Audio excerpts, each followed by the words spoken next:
देवकीनंदन खत्री के उपन्यास चंद्रकांता के 27वें अंक के साथ हम आज फिर उपस्थित हैं। ये सब बातें जानने के लिए सबकी तबीयत घबरा रही थी। उस डाकू ने अपने साथियों का हाल कहने के लिए मुंह खोला था कि भीड़ में से एक जवान आदमी ने तलवार खींचकर डाकू की तरफ चला दी। डाकू का सर धड़ से अलग हो गया। वो उसी खूनी तलवार को घुमाता लोगों को जख्मी करता बाहर निकल गया। बद्रीनाथ उसके पीछे दौड़े। बद्रीनाथ के जाने के बाद सैकड़ों आदमी दौड़े, मगर तेज सिंह दूसरी तरफ दौड़ गए। वो देखना चाहते थे कि बाकी लोग उसी तरह कैद हैं या उन्हें छुड़ा लिया गया है। देखा वो लोग उसी तरह कैद थे। तेज सिंह ने पहरे का इंतजाम कड़ा किया और दरबार लौट आए। महाराज ने पूछा, तुम कहाँ गए थे? तेज सिंह ने कहा, मुझे लगा कहीं जालिम खां तो नहीं छूट गए, इसलिए कैद खाने की तरफ दौड़ा, मगर वो कैद खाने में है। महाराज ने कहा, देखें बद्रीनाथ कब तक लौटते हैं और क्या करके लौटते हैं। तेज सिंह ने कहा, बद्रीनाथ जल्दी आएंगे क्योंकि दौड़ने में वो बहुत तेज हैं। महाराज मामूली वक्त से ज्यादा देर तक दरबार में बैठे रहे। तेज सिंह ने कहा, महाराज आज बहुत देर हो गई। महाराज ने कहा, जब तक बद्रीनाथ नहीं आता हम यहीं रहेंगे। 2 घंटे बाद दरबार के बाहर से शोरगुल की आवाज आने लगी। सबका ख्याल गया। एक पहरेदार ने कहा, महाराज पंडित बद्रीनाथ उस खूनी को पकड़ कर ला रहे हैं। महाराज ने कहा, बद्रीनाथ मालूम हुआ ये कौन है? बद्रीनाथ ने कहा, कुछ नहीं बताता कौन है और न बताएगा। इसने अपनी सूरत बदल रखी है, पानी मंगवाइए, चेहरा धुलवाते हैं। चेहरा धुलवाते ही उसकी दूसरी सूरत निकल आई। भीड़ लग गई, खलबली मची थी। मालूम होता है कि इसे सब कोई पहचानते हैं। महाराज चौंक पड़े। तेज सिंह की तरफ देखा। बस मालूम हो गया, ये तो नाजिम का साला है। मुझे लगता है कि जालिम खां वगैरह जो कैद में हैं, वो नाजिम और अहमद के रिश्तेदार हैं। उन लोगों को फिर यहाँ लाना चाहिए। महाराज का हुक्म हुआ। सभी लोग दरबार में लाए गए। बद्रीनाथ ने जालिम खां की तरफ देखकर कहा, तुम लोग पहचाने गए, नाजिम और अहमद के रिश्तेदार हो। जालिम खां कुछ जवाब देना चाहता था कि वह खूनी जिसे अभी बद्रीनाथ गिरफ्तार करके लाए थे बोल उठा, जालिम खां तुम बद्रीनाथ के फेर में मत पड़ना, ये सब झूठे हैं। तुम्हारे साथी को मैंने कुछ कहने का मौका नहीं दिया। वो बड़ा ही डरपोक था, उसे दोज़ख में पहुंचा दिया है। हम लोग की चाहे दुर्दशा हो जाए, मगर अपने मुंह से अपना हाल मत कहना। ऐसा ही होगा। इन दोनों की बातचीत से महाराज को बड़ा क्रोध आया। महाराज ने कहा, इनका हाल मालूम करने की जरूरत नहीं है। जो भी हो, इसी वक्त इसी जगह मेरे सामने इन लोगों के सिर धड़ से अलग हो जाएं। हुक्म की देर थी। तमाम शहर इनकी खून का प्यासा था। उछल उछल कर लोगों ने अपने अपने हाथों की सफाई दिखा दी। सभी की लाशें उठाकर फेंक दी गई। महाराज उठ खड़े हुए। तेज सिंह ने कहा, महाराज मुझे अभी तक कुछ कहने का मौका नहीं मिला, मैं किसी और काम से यहाँ आया था। महाराज ने कहा, यदि कोई जरूरी बात है तो मेरे साथ महल में चलो। तेज सिंह ने कहा, बात बहुत जरूरी है, मगर इस समय कहने का मन नहीं है। महाराज को अभी तक गुस्सा चढ़ा हुआ है। मेरी भी तबीयत ठीक नहीं है, मगर इस वक्त मैं ये कहता हूँ कि जिस बात को सुनने से आपको बेहद खुशी होगी, वही बात कहने मैं आया हूँ। तेज सिंह की आखिरी बात ने महाराज का गुस्सा एकदम ठंडा कर दिया। उनके चेहरे पर खुशी झलकने लगी। तेज सिंह का हाथ पकड़ लिया और महाराज उन्हें महल में ले गए। बद्रीनाथ भी तेज सिंह के इशारे पर साथ हो गए। तेज सिंह और बद्रीनाथ को साथ लिए हुए महाराज अपने कमरे में गए। कुछ देर बैठने के बाद तेज सिंह के आने का कारण पूछा। तेज सिंह ने सारा हाल महाराज को बता दिया। उन्होंने लपक कर तेज सिंह को गले से लगाया। कहा, तुम अभी बाहर जाकर हरदयाल सिंह को हमारी सफर की तैयारी करने का हुक्म दो और तुम लोग भी स्नान पूजा करके कुछ खा पी लो। मैं कुमारी की माँ को खुशखबरी देता हूँ। आज दिन का 3 हिस्सा आश्चर्य, दुख, गुस्से और खुशी में गुजर गया था। किसी के मुंह में एक अन्न का दाना नहीं गया था। तेज सिंह और बद्रीनाथ महाराज से विदा होकर दीवान हरदयाल सिंह के घर गए और महाराज ने महल में जाकर कुमारी चंद्रकांता की माँ को कुमारी से मिलने की उम्मीद दिलाई। धीरे धीरे सभी के चेहरों पर हंसी दिखाई देने लगी। ये बात सब जगह फैल गई। महाराज कुमारी को लाने जा रहे हैं। अपनी जगह पर दीवान हरदयाल सिंह को छोड़कर तेज सिंह और बद्रीनाथ को साथ लेकर महाराज जय सिंह विजयगढ़ से नौगढ़ की तरफ रवाना हो गए। साथ में सिर्फ 500 आदमी लिए। एक दिन रास्ते में लगा, दूसरे दिन नौगढ़ के करीब पहुंचकर डेरा डाल दिया। महाराज सुरेंद्र सिंह को महाराज जय सिंह के पहुंचने की खबर मिली। उसी वक्त वो अपने सरदारों को साथ में लेकर महाराज जय सिंह की अगवानी के लिए शहर आए। महाराज जय सिंह के लिए महल में पहले से ही एक कमरा तैयार कर रखा था। उसी में उनका डेरा डलवाया। रात के वक्त कुंवर वीरेंद्र सिंह और बाकी अय्यार लोग भी महाराज जय सिंह से मिले। कुमार को बड़ी खुशी के साथ महाराज जय सिंह ने गले लगाया और अपने पास बैठाकर तिलिस्म का हाल पूछा। रात को ही ये तय किया गया कि सवेरे सूरज निकलने से पहले तिलिस्मी खोह में सिद्धनाथ बाबा से मिलने के लिए वो सब रवाना होंगे।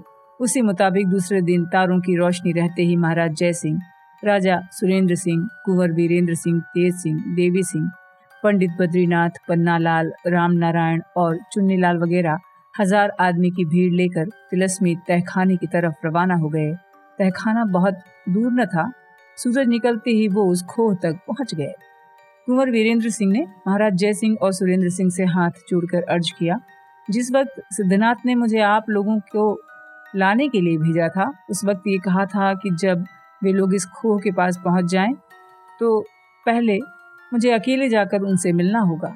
अगर आप कहें तो योगी जी के कहे मुताबिक मैं पहले जाकर उनसे मिलाऊं।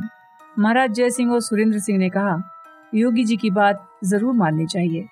तुम जाओ, मिलकर आओ, तब तक हमारा डेरा इसी जंगल में है। कुंवर वीरेंद्र सिंह अकेले सिर्फ तेज सिंह को साथ लेकर खोह में गए।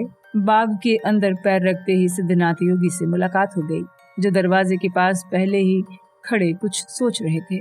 कुंवर वीरेंद्र सिंह और तेज सिंह को आते देखकर उनकी तरफ बढ़े और पुकार कर बोले, आप लोग आ गए।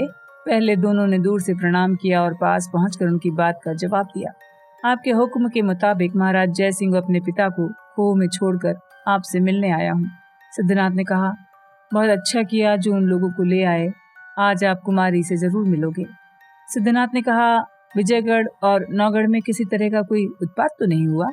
तेज सिंह ने ताजुब से उनकी तरफ देखकर कहा, हाँ, उत्पात तो हुआ था। कोई जालिम खान नामी आदमी दोनों राजाओं का दुश्मन था। सिद्धनाथ ने कहा, हाँ, ये तो मालूम है। बेशक पंडित बद्रीनाथ अपने फन में उस्ताद हैं। उन्होंने उसे चालाकी से गिरफ्तार कर लिया। खूब हुआ जो वो लोग मारे गए। अब उनके संगी साथियों का दोनों राजाओं से दुश्मनी करने का हौसला नहीं बढ़ेगा। तेज सिंह ने कहा, जब आपको ये मालूम है तो ये भी जरूर मालूम होगा कि जालिम खान कौन था। सिद्धनाथ ने कहा, ठीक तो नहीं मालूम कि वो कौन था, मगर अंदाज लगा सकता हूँ कि शायद नाजिम या अहमद का कोई रिश्तेदार होगा। सिद्धनाथ ने कहा, महाराज शिवदत्त जंगल चले गए? कुमार ने कहा, हाँ, पिताजी से तो यही कह गए हैं कि तपस्या करेंगे। सिद्धनाथ ने कहा, जो हो, मगर दुश्मन का विश्वास कभी नहीं करना चाहिए। कुमार ने कहा, क्या वो फिर से दुश्मनी करेंगे? सिद्धनाथ ने कहा, क्या ठिकाना है। कुमार ने कहा, अब यदि हुक्म हो तो अपने पिता और महाराज जय सिंह को ले आऊं।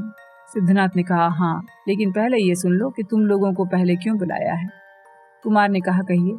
सिद्धनाथ ने कहा कि तुम अचानक चंद्रकांता को देखकर ऐसा न हो कि कोई बेअदबी कर बैठो, इसलिए उन दोनों राजाओं के सामने आने से पहले तुम एक बार चंद्रकांता से मुलाकात कर लो।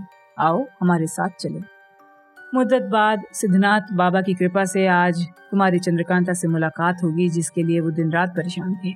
राजपाट जिसकी एक मुलाकात पर निछावर था, आज उससे एकाएक मुलाकात होगी, वो भी ऐसे वक्त जब किसी तरह का कोई खटका नहीं है, कोई दुख, कोई अफसोस नहीं है, कोई दुश्मन नहीं है।